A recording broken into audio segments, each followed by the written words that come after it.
திவ்யாவை தனியாக கூட்டிகிட்டு போய் அவங்க அப்பாவும் அம்மாவும் தம்பியும் 3 பேரும் அட்வைஸ் கொடுத்தாங்க. அதில் அவங்க அப்பா என்ன சொல்கிறாங்கன்னா, மற்றவங்கள கொஞ்சம் பேச விட்டு நீ கேட்கணும், நீ சொன்னதையே திருப்பி திருப்பி பேசுகிற, அப்படி பேசக்கூடாது, மற்றவங்களையும் கொஞ்சம் பேச விடணுமா, அவங்க எல்லாரும் வாயிலேருந்து வார்த்தையை பிடுங்குறாங்க அப்படின்னு சொல்கிறாங்க.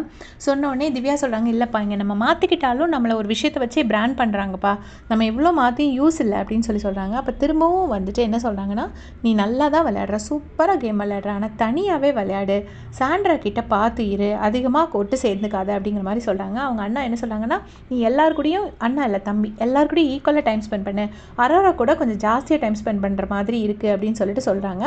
அப்புறம் முதல்லலாம் உங்களை பார்த்து பயந்தோம், ஒன்று நீ சண்டை போட்டுட்டு வெளியில் வருவா, இல்லை நாங்கள் உள்ள வேண்டி வருவோம்னு நினச்சி பயந்தோம், அதுக்கப்புறம் பார்த்தா நீ நல்லா மாறிக்கிட்ட அப்படின்னு சொல்லிட்டு தம்பி சொல்கிறாங்க. அப்புறமா அவங்க அம்மா என்ன சொல்கிறாங்கன்னா, கோவப்படு, சண்டை போடு, ஆனால் குலசாமியை மட்டும் விட்டுறாது, அதை மட்டும் பீட் பண்ணிட்டாங்க, குலசாமியை கும்பிட்டுக்கோ அப்படின்னு சொல்கிறாங்க. சொல்லிவிட்டு அவங்க அம்மா என்ன சொல்கிறாங்கன்னா, வரும்போது சோப்பு டவல் எல்லாத்தையும் வாங்கிக்கிட்டாங்கப்பா அப்படிங்கிறாங்க. உடனே திவ்யா ஸ்டாப் பண்ணுறாங்க. ஸ்டாப் பண்ண உடனே அங்கே இருந்துட்டு பிக் பாஸ் வந்து, கவலைப்படாதீங்க சார், கணேசன் சார், நாங்கள் எல்லாத்தையுமே திருப்பி கொடுத்துட்றோம் அப்படின்னு சொல்லி பிக் பாஸ் வந்து ஃபன் பண்ணுறாரு. அப்புறமா அவங்க அப்பா கேட்குறாங்க, நான் ஏதாச்சும் குக் பண்ணலாமாப்பா அப்படின்னு. இல்லைம்மா, இன்னைக்கு 24 ஹவர்ஸ் நாங்கள் டாஸ்க் வின் பண்ணியிருந்தோன்னா நீங்கள் இங்கே இருந்தால் குக் பண்ணியிருக்கலாம், அதே மாதிரி நீங்கள் குக் பண்ணணும்னு நினச்சாலும் இங்கே எல்லா திங்ஸும் கிடைக்காதுப்பா அப்படின்னு சொல்கிறாங்க.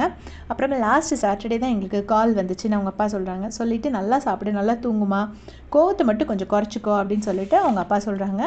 மீன்வைல் வந்துட்டு எல்லாரும் இப்போ கொஞ்சம் நேரத்துக்கு அப்புறமா இப்போ எல்லோரும் உள்ளே வந்துட்டாங்க. உள்ளே வந்து பாரு கூட டிஸ்கஷன் நடக்குது, அதை பார்த்துட்டு அப்டேட் பண்ணுறேன். தேங்க்ஸ் ஃபார் வாட்சிங்.